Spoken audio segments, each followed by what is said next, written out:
नमस्कार देवियों, सज्जनों और सर्वप्रिय छात्रों, हार्दिक अभिनंदन। उपस्थित हुआ हूँ गोवर्धन पूजा के संबंध में कुछ बातें लेकर के।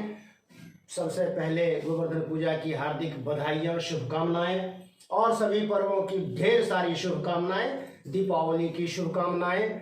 और देखते हैं भारतीय लोक जीवन में, है ना, मानव का प्रकृति से, पशु पक्षी से कैसा महत्वपूर्ण संबंध है। हम सभी जानते हैं कि हमारा देश भारत कृषि प्रधान देश है और इसीलिए यहाँ जो कृषक के जो पशु होते हैं वो उनके जीवन में उनके लिए बड़ा महत्व रखते हैं। मसलन गाय, है ना, बैलों का तो अब खैर जमाना लदसा गया है। किसी जमाने में बैल ना होते थे तो खेती नहीं होती थी, है ना।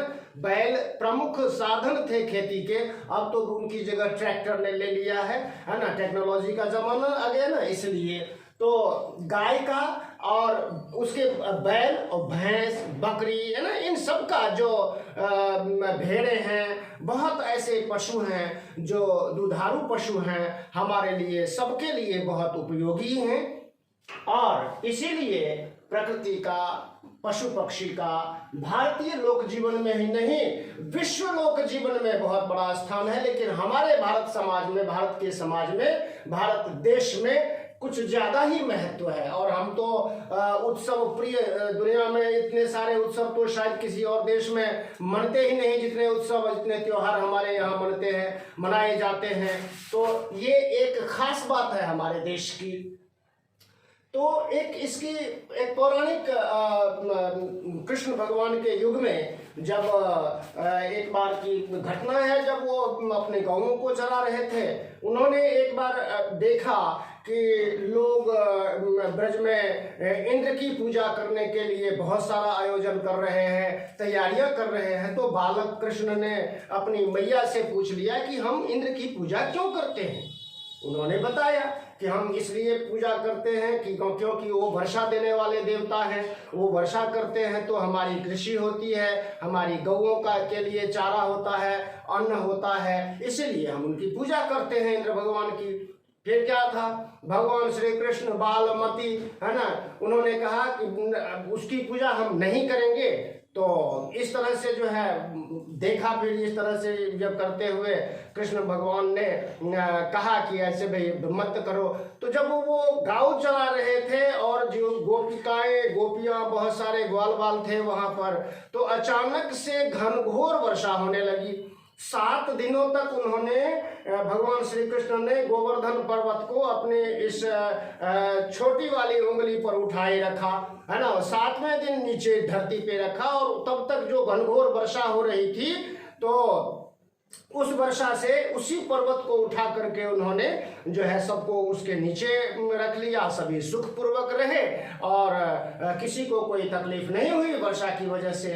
तो भगवान कृष्ण, इंद्र को लगा कि ये तो बड़ी, मतलब कोई साधारण मानव नहीं हो सकता जो इस तरह से 7 दिन तक गोवर्धन पर्वत को उठाए रखे। उन्होंने ब्रह्मा जी के पास जाकर के पूछा। उन्होंने बताया कि भैया, आप जिसको साधारण मनुष्य समझ रहे हो, कोई साधारण मनुष्य नहीं है, अपितु साक्षात श्री हरि विष्णु का अवतार श्री कृष्ण भगवान है। उनकी लीलाएं हैं और उनकी जो असीम शक्तियां हैं, उसको आप जो है कम करके ना आंकें। फिर क्या था, कृष्ण भगवान का जो है घमंड चूर हुआ। उन्होंने जो है फिर से उनसे क्षमा याचना की, कृष्ण भगवान से उनकी पूजा अर्चना की।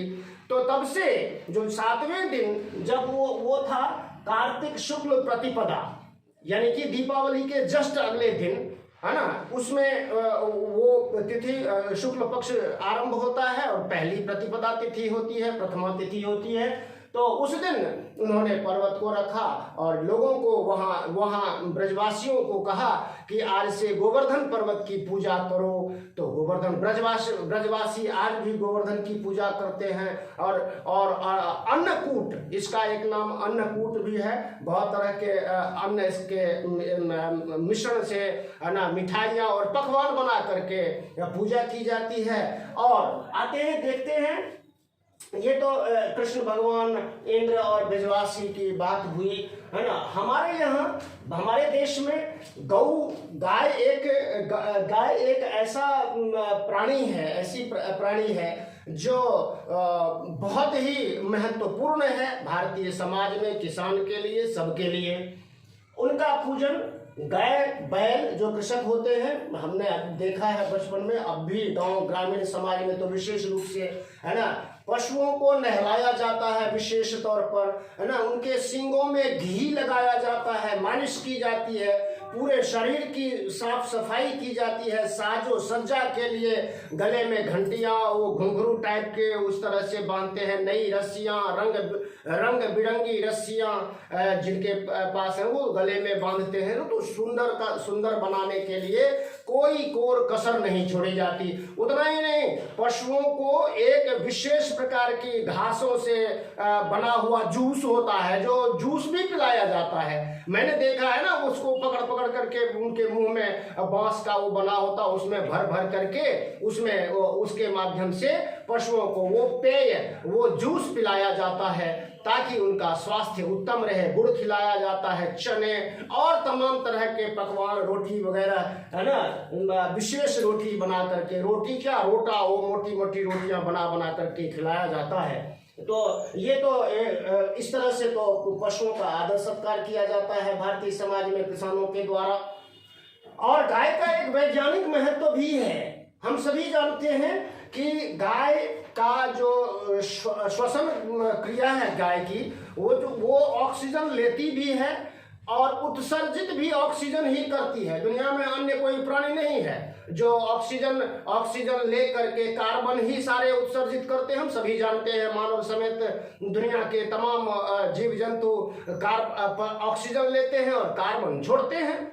लेकिन गाय माता, गौ माता ऐसी प्राणी है, ऐसी जीव है जो केवल और केवल ऑक्सीजन का ही उत्सर्जन करती है। ये एक वैज्ञानिक तथ्य है। सभी इस तथ्य को स्वीकार कर चुके हैं, दुनिया भर के वैज्ञानिकों ने यह प्रमाणित भी कर दिया है। तो गाय तो विशेष रूप से। और दूसरी बात, गाय कहते हैं ना, गाय के पूरे शरीर में देवी देवताओं का निवास होता है, लक्ष्मी का विशेष रूप से वास होता है। गाय कहते हैं ना, कामधेनु, अपने कामनाओं को, इच्छाओं को पूर्ण करने वाली होती है गाय। ऐसी गाय का जो है ना, सभी पूजन करते हैं, उसका सत्कार करते हैं और उसकी आवभगत करते हैं। पूरी तरह से उसको अपने घर के किसी सदस्य से कम नहीं समझते हैं, है ना। ये तो गाय का विशेष महत्व है वैज्ञानिक दृष्टि से भी और धार्मिक दृष्टि से भी गाय का अनुपम महत्व है। ऐसा उदाहरण और किसी जीव जंतु के लिए दिया नहीं जा सकता। गाय भगवान श्री कृष्ण को बहुत प्रिय थी, है ना। जैसे ही उन्होंने देखा तो गोवर्धन को ही उठा लिया था, इंद्र भगवान के सारे घमंड को चूर कर दिया था उन्होंने, तो उनकी लीला थी, है ना। तो ये तो पूजन और उसकी बात, गाय का वैज्ञानिक महत्व हम सभी जानते हैं ऑक्सीजन के बारे में। और धार्मिक महत्व तो उसका जो है, उसका कोई जितना बखान किया जाए उतना ही तो मैं उसमें मैं उतनी पकड़ नहीं रखता। जो कहते कहते जो है समय का कोई वो नहीं रहेगा, लंबा व्याख्यान हो सकता है इस पर, हम सभी जानते हैं। लेकिन आते हैं एक इसका जो विचारणीय पक्ष है। विशेष रूप से हम देखते हैं हमारे शहर में, शहर गाय गांधी जी ने गाय के बारे में ये कहा था कि गाय करुणा की मूर्ति है। इतनी करुणा की मूर्ति है, वो किसी को कुछ नहीं कहती, बिल्कुल शांत स्वभाव वाली होती है, किसी को भी दूध ही देती है। लेकिन हमारे शहरों में क्या हो रहा है, गांव में तो सभी, शहरों में सभी नहीं, क्योंकि कुछ लोग ऐसे हैं जो पालते हैं तो उसको हरा चारा या जो प्रॉपर जो भोजन है वो कराते हैं। लेकिन ज्यादातर लोगों ने कूड़ा करकट कूड़ेदान में छोड़ा हुआ होता है और केवल सुबह और शाम को ही जो है वो उसको पकड़ के लाते हैं, पैरों में बांध देते हैं दोनों पैरों को, और दोनों हाथों से उसका दोहन करते हैं, उसका दूध निकालते हैं, फिर से छोड़ देते हैं शहर के कूड़ा करकट को खाने के लिए। ये बहुत ही दर्दनाक स्थिति है भाइयों बहनों और सर्वप्रिय छात्रों। आए हम सब देखते हैं कूड़ेदान में है ना मुंह मार रही होती हैं, क्या क्या खा रही होती हैं।